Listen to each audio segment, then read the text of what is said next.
Assalamualaikum warahmatullahi wabarakatuh. Bertemu lagi di hari ini terkait dengan materi kita, yaitu tentang tindak pidana korupsi. Sebagaimana saya sendiri dosen pengampunya yang bernama Reza Iswanto SHMH. Baiklah Bapak Ibu sekalian, untuk mempersingkat waktu segera masuk materi yang selanjutnya. Dalam hal ini kita menerangkan terkait dengan jenis-jenis beban pembuktian. Sebelum saya memasukkan materi, alangkah baiknya terlebih dahulu saya jelaskan apa yang dimaksud dengan pembuktian. Pembuktian sebenarnya dalam hal ini dilakukan untuk mencari kebenaran terkait dengan tindakan atau perbuatan atau tindak pidana yang dilakukan oleh pelaku. Sehingga dengan adanya pembuktian ini dapat menunjukkan benar atau tidaknya perbuatan yang telah dilakukan oleh pelaku tersebut.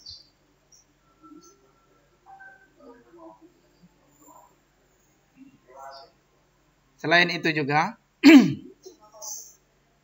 pembuktian ini dilakukan kalau di perkara pidana itu dilakukan melalui beberapa tahap. Yang pertama, tahap penyidikan. Yang kedua, baru tahap penuntutan. Yang ketiga, kemudian pemeriksaan di sidang pengadilan.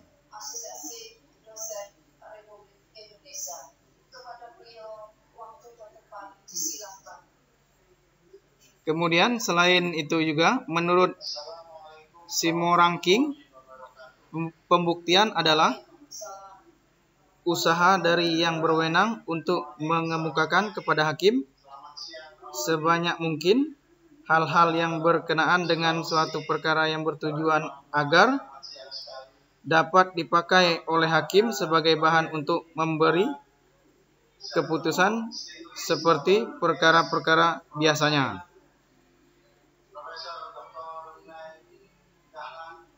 Oleh karena itu, dalam hal pembuktian ini, di dalam Kitab Undang-Undang Hukum Acara Pidana itu telah diatur sebagaimana diatur di dalam pasal 184 terkait dengan adanya alat-alat bukti. Adapun yang dimaksud atau isi dari pasal 184 ayat 1 Undang-Undang Nomor 8 Tahun 1981 tentang hukum acara pidana. Dalam hal itu ada 5 jenis alat bukti. Yang pertama, keterangan saksi. Yang kedua, keterangan ahli. Yang ketiga, surat. Yang keempat, petunjuk. Dan yang terakhir kelima, barulah keterangan terdakwa. Kelima alat bukti tersebut memiliki kekuatan pembuktian yang sangat kuat di dalam proses beracara di pengadilan. Baiklah, itu tadi terkait dengan penjelasan secara umum terkait dengan pembuktian. Masuk ke materi yang pertama, yaitu jenis-jenis beban pembuktiannya. Yang pertama adalah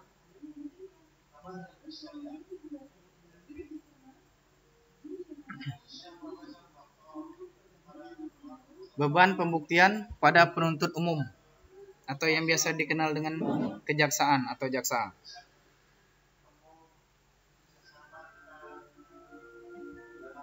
Penuntut umum tidak dapat atau tiada menolak hak tolak atas hak yang diberikan undang-undang kepada terdakwa. Artinya dalam hal ini terdakwa juga dapat berperan untuk membuktikan telah dilakukan perbuatan tersebut terhadap dirinya atau tidak, atau yang dilakukan oleh dirinya atau tidak. Akan tetapi dalam hal ini juga penuntut umum atau jaksa penuntut umum dia mempunyai hak untuk menilai dari sudut pandang penuntut umum itu sendiri. Karena dalam hal ini dia diistilahkan dengan rekuisitor di dalam sistem peradilan pidana.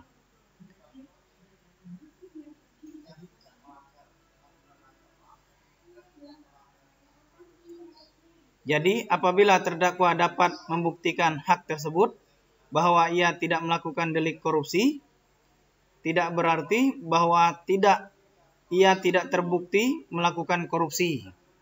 Sebab penuntut umum masih berkewajiban untuk membuktikan dakwaannya. Ketentuan ini merupakan pembuktian terbalik terbatas, karena penuntut umum masih tetap wajib membuktikan dakwaannya yang telah didakwakan di dalam sidang pengadilan tersebut.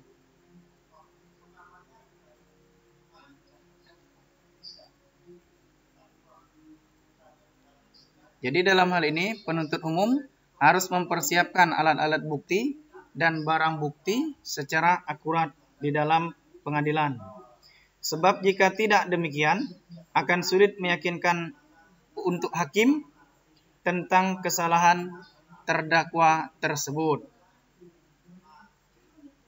Selain itu juga, dalam hal ini terkandung ada di dalam sistem peradilan pidana atau proses di pengadilan, adanya azas praduga tidak bersalah dan aktualisasi asas tidak mempersalahkan diri sendiri.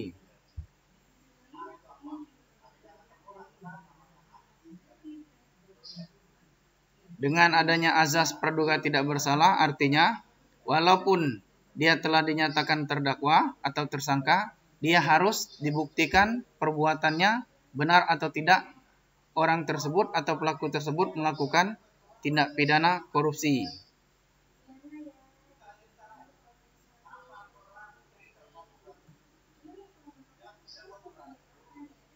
Baiklah, itu tadi terkait dengan penjelasan beban pembuktian pada penuntut umum. Intinya dalam hal ini, penuntut umum berkewajiban juga untuk membuktikan dakwaannya yang telah dilimpahkan ke pengadilan terkait dengan tindak pidana korupsi yang dilakukan oleh pelaku. Dengan cara jaksa penuntut umum mempersiapkan alat-alat bukti, kemudian barang-barang bukti secara akurat, sehingga dapat meyakinkan hakim bahwa memang betul terdakwa melakukan tindak pidana korupsi. Materi yang selanjutnya yaitu B. Beban pembuktian pada terdakwa.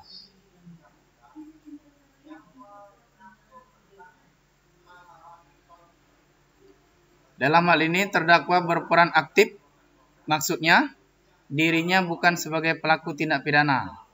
Oleh karena itu terdakwa di depan sidang pengadilan yang akan menyiapkan segala beban pembuktian. Dalam hal ini berarti terdakwa yang aktif di dalam membuktikan bahwa ia tidak melakukan tindak pidana korupsi. Namun apabila tidak dapat membuktikan tersebut, maka terdakwa dinyatakan bersalah melakukan tindak pidana korupsi.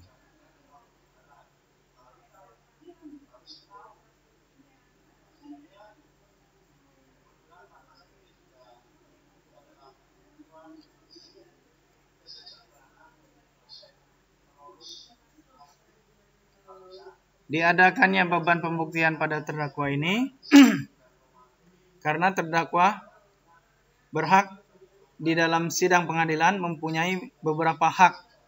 Yang pertama, untuk membuktikan bahwa ia tidak melakukan delik korupsi sebagaimana yang telah dituntut oleh jaksa penuntut umum.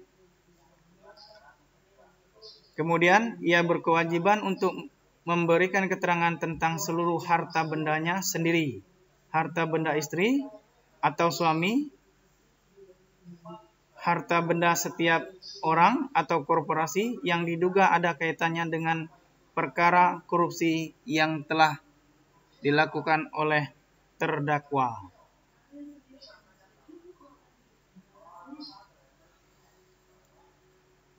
Jadi dalam hal ini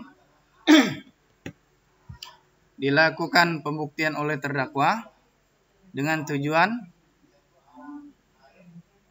untuk memberikan kesempatan terhadap terdakwa jika memang ia tidak melakukan tindak pidana korupsi tersebut. Tapi apabila dia tidak dapat membuktikan bahwa dia tidak melakukan tindak pidana korupsi, maka dia dinyatakan tetap bersalah di dalam melakukan tindak pidana korupsi. Baiklah, itu tadi terkait dengan beban pembuktian. Materi yang selanjutnya, dalam hal ini terkait dengan beban pembuktian lagi, menurut Lili Mulyadi berpendapat bahwa pengembalian beban pembuktian merupakan suatu penyimpangan hukum pembuktian dan juga merupakan suatu tindakan luar biasa terhadap tindak pidana korupsi. Artinya dalam hal ini sebenarnya jika kita berbalik di dalam acara hukum pidana, maka di dalam pasal 66 Kitab Undang-Undang Hukum Pidana itu menegaskan bahwa terdakwa atau tersangka tidak dibebankan kewajiban pembuktian. Jadi kalau dalam hal ini ada beban pembuktian pada terdakwa atau diberikan kewenangan kepada terdakwa, maka beban pembuktian ini sudah termasuk penyimpangan dari hukum pembuktian itu sendiri. Akan tetapi terkait dengan beban pembuktian ini dapat dilakukan di dalam hal tindak pidana korupsi. Yang selanjutnya yaitu beban pembuktian berimbang.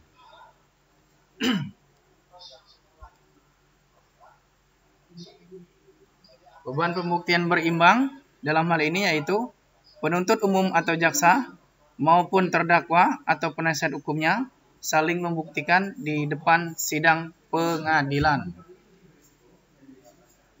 Lazimnya penuntut umum akan membuktikan kesalahan terdakwa, sedangkan terdakwa beserta penasihat hukum akan membuktikan sebaliknya, bahwa terdakwa tidak melakukan tindak pidana korupsi. Azas beban pembuktian ini dinambangkan dengan azas pembalikan beban pembuktian.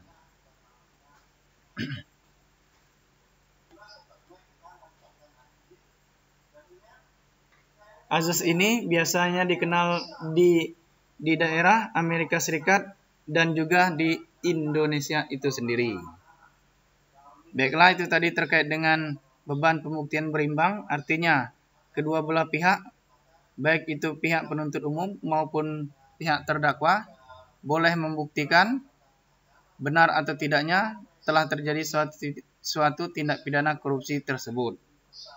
Yang selanjutnya yaitu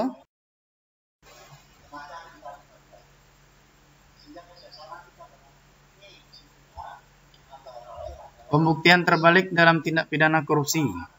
Penerapan beban pembuktian dalam tindak pidana korupsi berdasarkan sistem atau asas tersebut adalah untuk memberikan kesempatan kepada seseorang atau terdakwa membuktikan dirinya tidak bersalah melakukan tindak pidana korupsi. Dan jika keterangan seseorang atau terdakwa itu benar, maka pihak yang berwenang atau hakim dapat mempertimbangkan keterangan tersebut sebagai hal yang setidak-tidaknya dapat menguntungkan bagi diri seseorang atau terdakwa itu sendiri.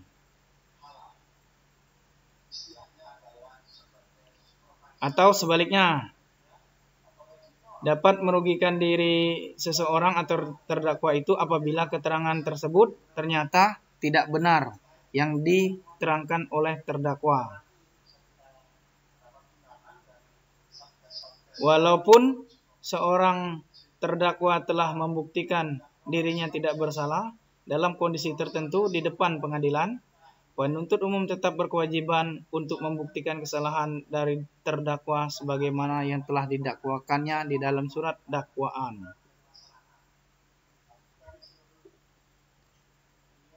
Sebenarnya sistem pembalikan beban pembuktian merupakan suatu sistem yang posisinya berada di luar kelaziman teori tentang pembuktian dalam hukum pidana. Formil yang universal, baik sistem kontinental maupun Anglo-Saxon.